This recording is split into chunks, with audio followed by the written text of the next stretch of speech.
ಆನೇಕಲ್ ತಾಲೂಕಿನ ಚಂದಾಪುರ ವೃತ್ತದಲ್ಲಿ ನೂತನವಾಗಿ ಪ್ರಾರಂಭಗೊಂಡ ಇಂದಿರಾ ಕ್ಯಾಂಟೀನ್ಗೆ ಸಾರಿಗೆ ಸಚಿವರಾದ ರಾಮಲಿಂಗಾರೆಡ್ಡಿರವರು ಹಾಗೂ ಆನೇಕಲ್ ಕ್ಷೇತ್ರದ ಶಾಸಕರಾದ ಬಿ ಶಿವಣ್ಣರವರು ಚಾಲನೆ ನೀಡಿ ನಂತರ ಮಾತನಾಡಿದ ಅವರು, ಆನೇಕಲ್ ತಾಲೂಕಿನಾದ್ಯಂತ 5 ಇಂದಿರಾ ಕ್ಯಾಂಟೀನ್ಗಳಿದ್ದು ಈಗಾಗಲೇ ಉತ್ತಮವಾಗಿ ಕಾರ್ಯನಿರ್ವಹಿಸುತ್ತಿದೆ ಎಂದರು. ಚಂದಾಪುರದಲ್ಲಿ ಬಡ ವರ್ಗದ ಜನರು ಮತ್ತು ವಲಸೆ ಕಾರ್ಮಿಕರು ಹೆಚ್ಚಾಗಿದ್ದು, ಈ ಹಿನ್ನೆಲೆಯಲ್ಲಿ ಚಂದಾಪುರದಲ್ಲಿ ಇಂದಿರಾ ಕ್ಯಾಂಟೀನ್ ಪ್ರಾರಂಭಿಸಲಾಗಿದ್ದು, ಸಾರ್ವಜನಿಕರು ಈ ಸೇವೆಯನ್ನು ಉತ್ತಮ ರೀತಿಯಲ್ಲಿ ಸದ್ಬಳಕೆ ಮಾಡಿಕೊಳ್ಳಿ ಎಂದರು. ಸ್ಥಳೀಯ ಜನಪ್ರತಿನಿಧಿಗಳು ಆಗಾಗ್ಗೆ ಇಂದಿರಾ ಕ್ಯಾಂಟೀನ್ಗೆ ಭೇಟಿ ನೀಡಿ ಆಹಾರ ಗುಣಮಟ್ಟವನ್ನು ಪರೀಕ್ಷೆ ಮಾಡಿ ಎಂದು ಹೇಳಿದರು.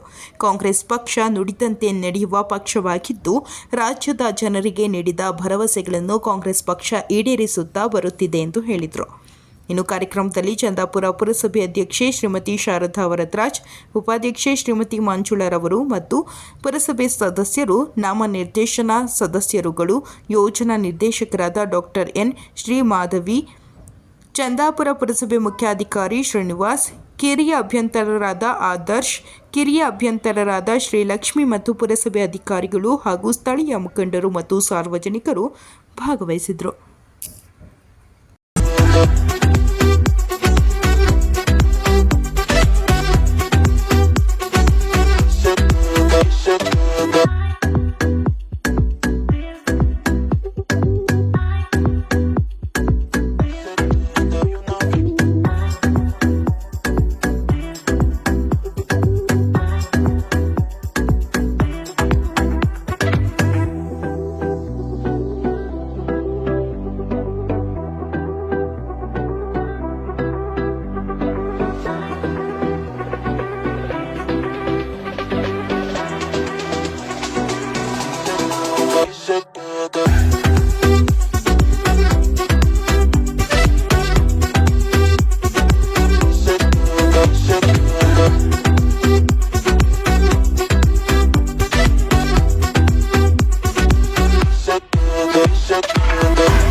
ಅಧ್ಯಕ್ಷರು, ಎಲ್ಲ ಸದಸ್ಯರುಗಳು ಮತ್ತು ಇನ್ನಿತರ ಎಲ್ಲ ಈ ಭಾಗದ ಎಲ್ಲ ಹಿರಿಯ ಮುಖಂಡರು, ಮುಂದೆ ಆಸೀನ ಇರ್ತಕ್ಕಂಥ ಈ ಭಾಗದ ಸಮಸ್ತ ಜನತೆ, ಇವತ್ತು ಇಂದಿರಾ ಕ್ಯಾಂಟೀನು ಪ್ರಾರಂಭ ಆಗಿದೆ. ಕರ್ನಾಟಕ ರಾಜ್ಯದಲ್ಲಿ ಯಾವುದನ್ನ ಒಂದು ತಾಲೂಕಲ್ಲಿ ಅತಿ ಹೆಚ್ಚು ಇಂದಿರಾ ಕ್ಯಾಂಟೀನ್ ಇದೆ ಅಂದರೆ ಅದು ಆನೇಕಲ್ ತಾಲೂಕಲ್ಲಿ. ಅತ್ತಿಬೆಲೆ, ಚಂದಾಪುರ, ಹೆಬ್ಬಗೋಡಿ, ಬೊಮ್ಮಸಂದ್ರ, ಆನೇಕಲ್ಲು ಅಲ್ವೇನಮ್ಮ, ಒಂದೇ ತಾಲೂಕಲ್ಲಿ 5, ಎಲ್ಲೂ ಇಲ್ಲ ಇಡೀ ರಾಜ್ಯದಲ್ಲಿ 5. ಇದನ್ನೆಲ್ಲ ಕೂಡ ಚಂದಾಪುರಕ್ಕೆ ಅತಿ ಹೆಚ್ಚು ಜನ ಬಂದೋಗುವಂಥ ಸ್ಥಳ. ಸಾರ್ವಜನಿಕರಿಗೆ ಸಹಜವಾಗಿ ಇದು ಅನುಕೂಲ ಆಗುತ್ತೆ. 5 ರೂಪಾಯಿಗೆ ತಿಂಡಿ, 10 ರೂಪಾಯಿಗೆ ಊಟ ಮತ್ತು ನಿನ್ನೆನೂ ಕೂಡ ಹೇಳಿದ್ದೀನಿ, ರುಚಿನಲ್ಲಿ ಕಾಂಪ್ರಮೈಸ್ ಆಗಬಾರ್ದು. ಆಮೇಲೆ ಶುಚಿತ್ವಕ್ಕೆ ಹೆಚ್ಚು ಆದ್ಯತೆ ಕೊಡಬೇಕು ಅಂತ ನಾನು ಈ ಸಂದರ್ಭದಲ್ಲಿ ಹೇಳಿ, ನಮ್ಮ ಆನೇಕಲ್ ಶಿವಣ್ಣವರು ಹೊಸ ವಿಧಾನಸೌಧ ಈಗ ಸ್ಯಾಂಕ್ಷನ್ ಮಾಡಿಸಿದ್ದಾರೆ ಆನೇಕಲ್ಲಲ್ಲಿ. ಮತ್ತು ಹಿಂದೆ ಇದ್ದಿದ್ದು ಅದು ಇವ್ರ ಕಾಲದಲ್ಲಿ, ನಮ್ಮ ಕೇಶವಮೂರ್ತಿಯವರ ಕಾಲದಲ್ಲಿ, ಈಗ ಸಾಕಾಗಲ್ಲ ಜಾಗ. ಮತ್ತು 2 ಸ್ಟೇಡಿಯಂ ಕೂಡ ಮಾಡಿಸಿದ್ದಾರೆ, ಒಂದು ಸರ್ಜಾಪುರ, ಒಂದು ಆನೇಕಲ್ ಒಂದು. ಜೊತೆಗೆ ಅತ್ತಿಬೆಲೆ ಬಸ್ ಸ್ಟ್ಯಾಂಡು ಕೂಡ ನಮಗೆ ಜಾಗ, ಅತ್ತಿಬೆಲೆ ಪುರಸಭೆಯವರು ಶಿವಣ್ಣವರು ನಮಗೆ ಜಾಗ ಕೊಟ್ಟಿದ್ದಾರೆ. ಅದ್ರ ಜೊತೆಗೆ ನಮ್ಮ BMTC KSRTC ಜಾಗ ಕೂಡ ಇತ್ತು. ಈಗ ಸುಮಾರು 2 ಎಕರೆ ಜಾಗದಲ್ಲಿ ಒಂದು ಹೊಸ ಬಸ್ ಸ್ಟ್ಯಾಂಡ್ ಕೂಡ ಬರುತ್ತೆ ಅಂತೇಳಿ. ಉಳಿದಾಗೆ ರಸ್ತೆಗಳು ಕೂಡ ಈ ಬಾರಿ ಎಲ್ಲೆಲ್ಲಿ ರಸ್ತೆಗಳು ಕೆಟ್ಟೋಗಿದೆಯೋ ಅದನ್ನೆಲ್ಲ ಕೂಡ ಹಣ ತಂದು ಈ ಬಾರಿ ರಸ್ತೆಗಳನ್ನು ಕೂಡ ಮಾಡಿಸ್ತಾರೆ ಶಿವಣ್ಣವರು ಅಂತ ನಾನು ಈ ಸಂದರ್ಭದಲ್ಲಿ ಹೇಳಿ, ಹಾಗೆ ಪುರಸಭೆಯ ಅಧ್ಯಕ್ಷರು, ಹಾಗೆ ಉಪಾಧ್ಯಕ್ಷರು ಮತ್ತು ಎಲ್ಲ ಸದಸ್ಯರುಗಳು ಕೂಡ ಈ ಒಂದು ಪುರಸಭೆಯಲ್ಲಿ ಸಾಧ್ಯವಾದಷ್ಟು ಜನಕ್ಕೆ ಅನುಕೂಲ ಮಾಡೋದಕ್ಕೆ ನೀವೆಲ್ಲ ಕೂಡ ಶ್ರಮ ಪಡ್ತಾ ಇದ್ದೀರಾ. ಎಲ್ಲರ ಪರವಾಗಿ ಶಿವಣ್ಣವ್ರಿಗೆ, ಪುರಸಭೆಯ ಎಲ್ರಿಗೂ, ನಮ್ಮ ಅಧಿಕಾರಿ ವರ್ಗದವ್ರಿಗೂ ಅಭಿನಂದನೆಗಳನ್ನು ಹೇಳಿ ನಾನು ಮೊದಲಿಗೆ ಎಲ್ರಿಗೂ ನಮಸ್ಕಾರ. ಇಲ್ಲಿ ವೇದಿಕೆ ಮೇಲೆ ಕೂತಿರುವಂತಹ ನಮ್ಮ ಆನೇಕಲ್ ಶಾಸಕರಾದ ಶಿವಣ್ಣನವರು ಸ್ವಾಗತ ಕೊಡ್ತಾ, ಇಲ್ಲಿ ನಮ್ಮ ಸದಸ್ಯರಿರ್ಬೋದು, ನಮ್ಮ ಸಿಬ್ಬಂದಿ ವರ್ಗರು, ನಮ್ಮ ಪೂರ್ವಕರು, ಜನಸಾಮಾನ್ಯರಿಗೆಲ್ಲ ಸ್ವಾಗತ ಕೊಡ್ತಾ, ಇವತ್ತು ನಮ್ಮ ಚಂದಾಪುರ ಪುರಸಭೆಯಲ್ಲಿ ಇಂದಿರಾ ಕ್ಯಾಂಟೀನ್ ಓಪನ್ ಆಗಿದೆ. ಈ ಇಂದಿರಾ ಕ್ಯಾಂಟೀನ್ ಓಪನ್ ಆಗೋದಕ್ಕೆ ನಮ್ಮ ಶಾಸಕರು ಮತ್ತು ನಾವು ಸೇರಿ ಜಾಗ ನಿಗದಿ ಮಾಡಿ ಈ ಇಂದಿರಾ ಕ್ಯಾಂಟೀನ್ನ ಓಪನ್ ಮಾಡ್ತಾ ಇದ್ದೀರಿ. ಎಲ್ಲ ಜನಸಾಮಾನ್ಯರು ಮತ್ತು ಎಲ್ಲ ಬಡ ಜನರು ಇದನ್ನ ಸದುಪಯೋಗ ಪಡಿಸ್ಕೊಬೇಕು ಅಂತ ಹೇಳ್ತೀನಿ. ಹಾಗೆ ರುಚಿ ಕಾಪಾಡಬೇಕು ಅಂತ ಹೇಳ್ತಾ ನಾನು ಮಾತನ್ನು ಮುಗಿಸ್ತಾ ಇದ್ದೀನಿ. ಜೈ ಹಿಂದ್, ಜೈ ಕರ್ನಾಟಕ. ನಮ್ಮ ಕ್ಷೇತ್ರದ ವ್ಯಾಪ್ತಿನಲ್ಲಿ 5ನೇ ಇಂದಿರಾ ಕ್ಯಾಂಟೀನ್ ಈಗಾಗಲೇ 2016ರಲ್ಲಿ ಆನೇಕಲ್ಲಲ್ಲಿ ಪ್ರಾರಂಭ ಆಯಿತು. ಮತ್ತು 2ನೇ ಅವಧಿಯಲ್ಲಿ ನಮ್ಮ ಸರ್ಕಾರ ಅಧಿಕಾರಕ್ಕೆ ಬಂದ ಮೇಲೆ ಮಾನ್ಯ ಮುಖ್ಯಮಂತ್ರಿಗಳು ಸಿದ್ದರಾಮಯ್ಯನವರು ಮತ್ತು ನಮ್ಮ ಉಪಮುಖ್ಯಮಂತ್ರಿಗಳಂಥ DK ಶಿವಕುಮಾರ್ ಅವರು ನಮ್ಮ ಸರ್ಕಾರ ಅಧಿಕಾರಕ್ಕೆ ಬಂದ ಮೇಲೆ ಇದು 2ನೇ ಅವಧಿನಲ್ಲಿ 4 ನಮ್ಮ ಕ್ಷೇತ್ರದ ವ್ಯಾಪ್ತಿನಲ್ಲೇ 4 ಇಂದಿರಾ ಕ್ಯಾಂಟೀನನ್ನು ಇವತ್ತು ಉದ್ಘಾಟನೆಯನ್ನು ಮಾಡಿದ್ದೇವೆ. ಒಂದು ಅತ್ತಿಬೆಲೆ, ಬೊಮ್ಮಸಂದ್ರ, ಹೆಬ್ಬಗೋಡಿ, ಇದು ಚಂದಾಪುರ. ಇವೆಲ್ಲನೂ ಕೂಡ ಯಾರಿಗೋಸ್ಕರ ಇದನ್ನು ಮಾಡ್ತಾ ಇರೋದು ಅಂತ ಹೇಳಿದ್ರೆ, ನಮ್ಮ ಭಾಗದಲ್ಲಿ ಕೈಗಾರಿಕಾ ಪ್ರದೇಶಗಳು ಒಂದು 5-6 ಇದ್ದಾವೆ. ಅತ್ತಿಬೆಲೆ ಕೈಗಾರಿಕಾ ಪ್ರದೇಶ, ಮತ್ತು ನಮ್ಮ ವೀರಸಂದ್ರ, ಹೆಬ್ಬಗೋಡಿ, ಅದೇ ರೀತಿಯಾಗಿ ಬೊಮ್ಮಸಂದ್ರ, ಜಿಗಣಿ, ಈ ರೀತಿಯಾಗಿ ಎಲ್ಲ ಕೈಗಾರಿಕಾ ಪ್ರದೇಶಗಳಿದ್ದಾವೆ. ಇಲ್ಲೆಲ್ಲರೂ ಕೂಡ ಹೆಚ್ಚಿನ ಜನಸಂಖ್ಯೆಯಲ್ಲಿರ್ತಕ್ಕಂಥವರು ಕೂಲಿ ಕಾರ್ಮಿಕರು. ಇವತ್ತು ಕಾರ್ಮಿಕರಿಗೆ ಬೆಳಗ್ಗೆ ಎದ್ದ ತಕ್ಷಣ ಮನೆಯಲ್ಲಿ ಪಾಪ ಹೆಣ್ಮಕ್ಳು ಗಾರ್ಮೆಂಟ್ಸ್ಗಳಿಗೆ ಹೋಗ್ತಾರೆ. ಅವರೆಲ್ಲರೂ ಕೂಡ ಬೆಳಗ್ಗೆ ಎದ್ದ ತಕ್ಷಣ ತಿಂಡಿ ಮಾಡಿ, ಅಡುಗೆ ಮಾಡಿ ಮತ್ತೆ ಕೆಲಸಕ್ಕೆ ಹೋಗ್ಬೇಕು ಅಂತ ಹೇಳಿದ್ರೆ ಎಷ್ಟೊಂದು ಸುಲಭ ಅಲ್ಲ, ತುಂಬ ಕಷ್ಟ ಇರುತ್ತೆ.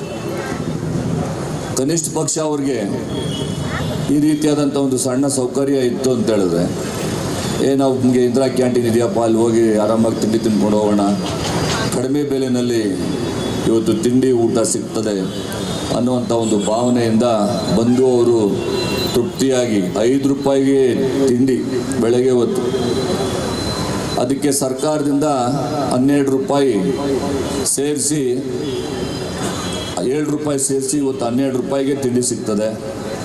ನೀವು 12 ರೂಪಾಯಿ ಕೊಡೋಂಗಿಲ್ಲ, 5 ರೂಪಾಯಿ ಮಾತ್ರ ಯಾರಾದರೂ ಕೂಡ ತಿಂಡಿ ತಿನ್ನುವಂಥವ್ರು.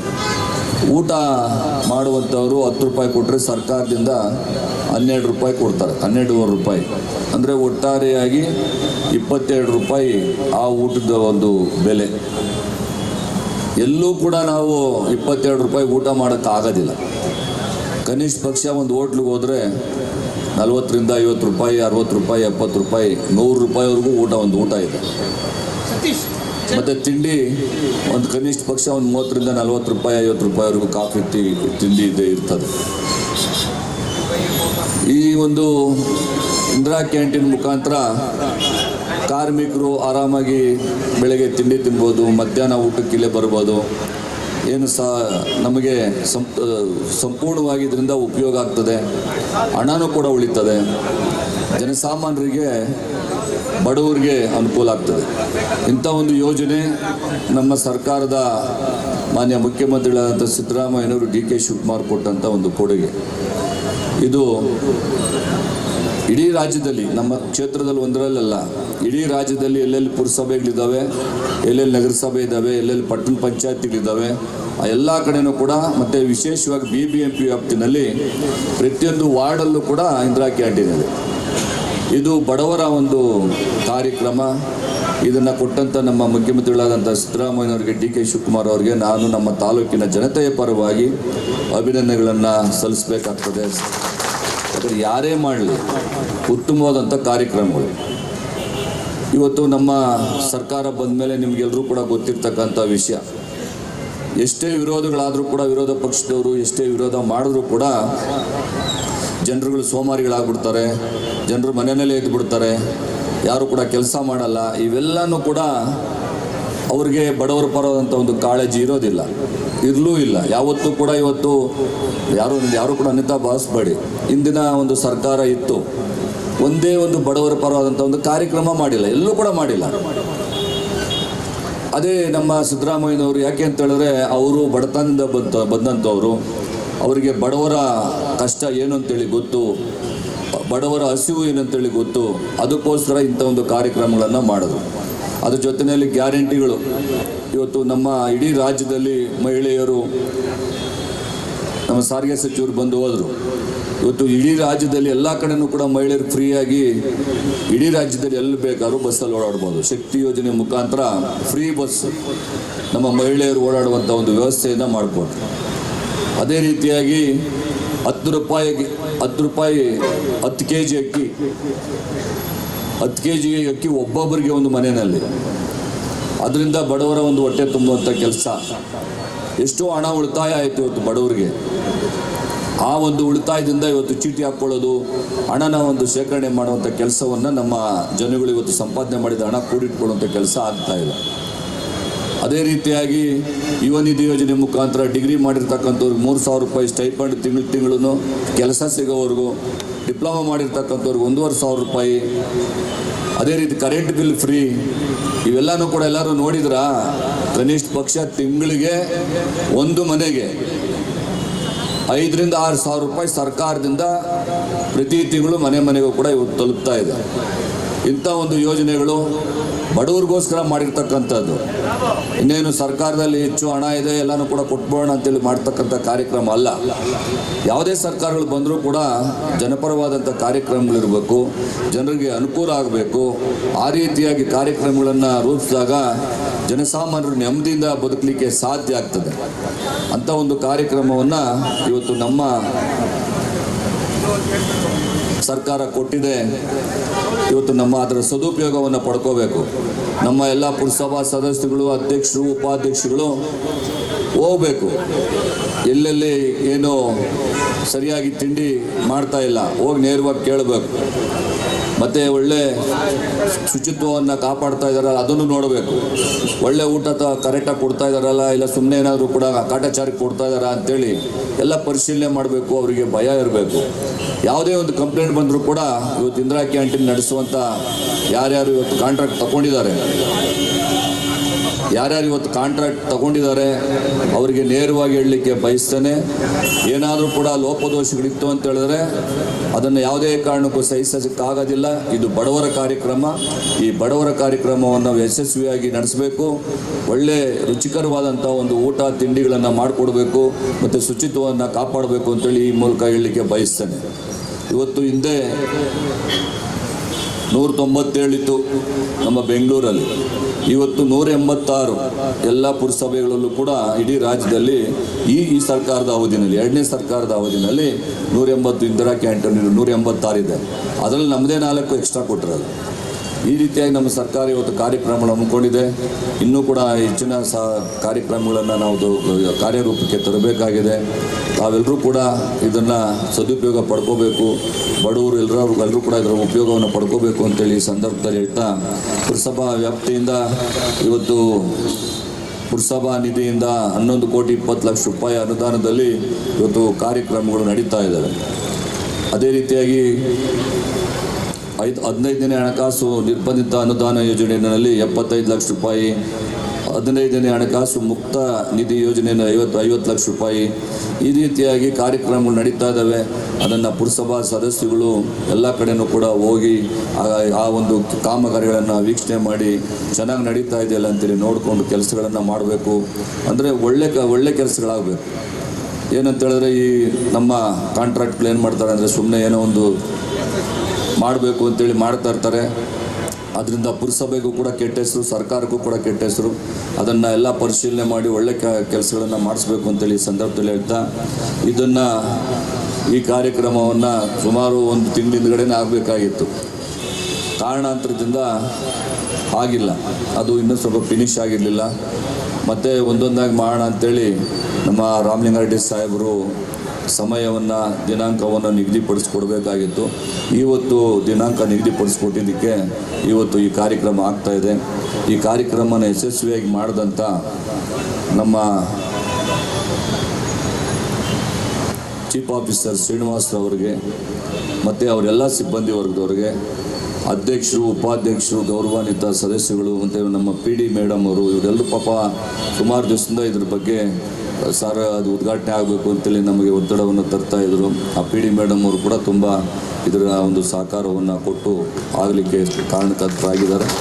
ಅವರೆಲ್ಲರಿಗೂ ಕೂಡ ನಾನು ನಮ್ಮ ತಾಲೂಕಿನ ಜನರ ಪರವಾಗಿ, ಜನತೆಯ ಪರವಾಗಿ, ಪುರಸಭೆಯ ಎಲ್ಲ ಆಡಳಿತ ವರ್ಗದವರಿಗೆ, ಪುರಸಭೆಯ ಗೌರವಾನ್ವಿತ ಅಧ್ಯಕ್ಷರು, ಉಪಾಧ್ಯಕ್ಷರು, ಸದಸ್ಯರು, ಮುಖಂಡರುಗಳಿಗೆಲ್ಲರೂ ಕೂಡ ವಿಶೇಷವಾದಂಥ ಒಂದು ಧನ್ಯವಾದಗಳನ್ನು ಹೇಳ್ತಾ ನಾನು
ನಮ್ಮ ಚಂದಾಪುರ ಪುರಸಭಾ ವ್ಯಾಪ್ತಿನಲ್ಲಿ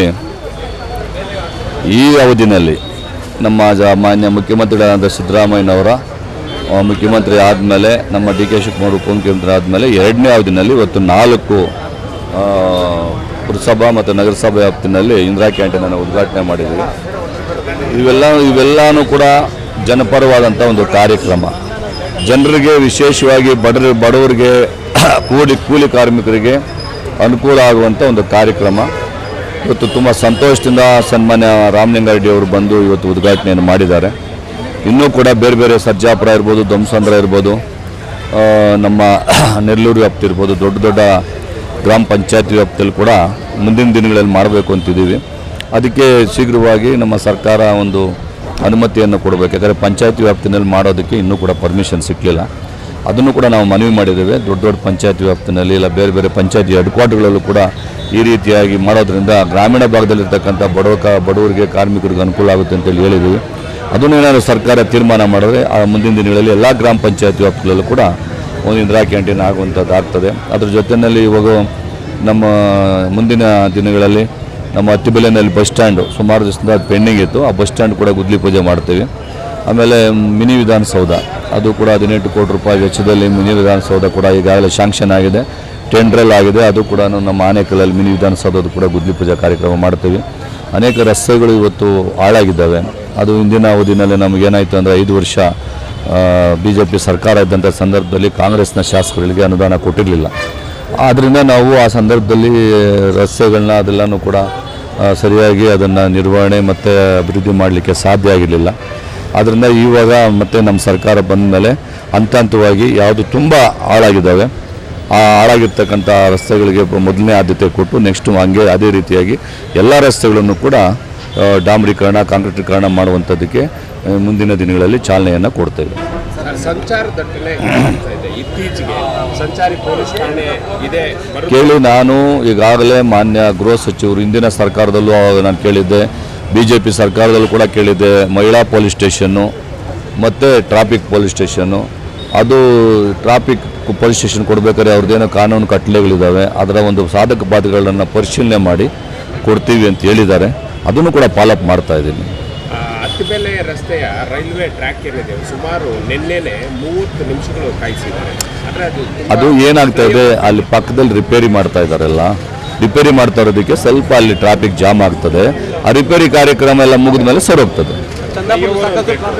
ಎಲ್ಲಿ ಫ್ಲೈಓವರ್ ಅಲ್ಲ, ಎಲ್ಲ ಕಡೆನೂ ಇವಾಗ ಆಕ್ಚುಲಿ ಹೇಳ್ಬೇಕಾದ್ರೆ ಮೊದಲೇ ಮಾಡಬೇಕಾಗಿತ್ತು. ಹತ್ತಿಬೆಲೆಯಿಂದ ಡೈರೆಕ್ಟ್ ವಿಧಾನಸೌಧದವರೆಗೂ ಕೂಡ ಫ್ಲೈಓವರ್ ಇದ್ದುಬಿಟ್ಟಿದ್ರೆ ಯಾವುದೇ ಟ್ರಾಫಿಕ್ಗಳು ಇರ್ತಾ ಇರಲಿಲ್ಲ. ಇವಾಗ ಹಂತವಾಗಿ ಮಾಡಬೇಕು. ಸರ್ಕಾರದಲ್ಲೂ ಕೂಡ ಯಾವುದೇ ಸರ್ಕಾರಗಳಲ್ಲಿ ಅದು ಕೇಂದ್ರ ಸರ್ಕಾರ ಇರ್ಬೋದು, ರಾಜ್ಯ ಸರ್ಕಾರ ಇರ್ಬೋದು, ಅನುದಾನದ ಕೊರತೆ ಇರ್ತದೆ. ಹಂತವಾಗಿ ಒಂದೊಂದೊಂದಿಂದ ಮಾಡೋಣ. ಕೇಳಿ, ಅದಕ್ಕೆ ಚಂದಾಪುರ ಟ್ರಾಫಿಕ್ಗೆ ಇವತ್ತು ಸಿಗ್ನಲ್ ಒಂದು ಆಗಬೇಕು. ಸಿಗ್ನಲ್ ಹಾಕಿದ್ರೆ ಒಂದು ಮ್ಯಾಕ್ಸಿಮಮ್ ಒಂದಷ್ಟು ಕಂಟ್ರೋಲ್ ಬರ್ತದೆ. ಅದನ್ನು ಕೂಡ ನಮ್ಮ SP ಅವ್ರಿಗೆ ಮನವಿ ಮಾಡಿದ್ದೀವಿ. ಆ ಟ್ರಾಫಿಕ್ ಒಂದಾದರೆ ಮತ್ತು ಇಲ್ಲಿ ಪೊಲೀಸ್ನವರು ಕೂಡ ಅವಾಯ್ಡ್ ಮಾಡ್ತಾರೆ. ಇಲ್ಲೇನಂದರೆ ಇದು ತುಂಬ ಹೈವೇ ಇರೋದ್ರಿಂದ ಮತ್ತು ಈ ಚಂದಾಪುರ ಸರ್ಕಲ್ ಇರೋದ್ರಿಂದ ವಿಶೇಷವಾಗಿ ಜಾಸ್ತಿ ಯಾವಾಗ ಅಂದರೆ ಸಂತೆ ಇರೋ ಟೈಮ್ನಲ್ಲಿ ಆಗ್ತದೆ. ಅದಕ್ಕೆ ನಮ್ಮ ಪೊಲೀಸವ್ರನ್ನ ಕರೆದು ನಾನು ಯಾವಾಗಲೂ ದಿನನಿತ್ಯ ಈ ಟ್ರಾಫಿಕ್ ಆದಾಗೆಲ್ಲನೂ ಕೂಡ ಪೊಲೀಸ್ನವ್ರಿಗೆ ಮಾಹಿತಿಯನ್ನು ಕೊಡ್ತಾ ಇರ್ತೀನಿ. ಅವರು ಕೂಡ ಇವತ್ತು ಗಾಡಿಗಳು ಇಟ್ಕೊಂಡು ಕೆಲಸ ಮಾಡ್ತಾ ಇದ್ದಾರೆ. ಅದಕ್ಕೂ ಒಂದು ಪರಿಹಾರ ಮಾಡೋಣ.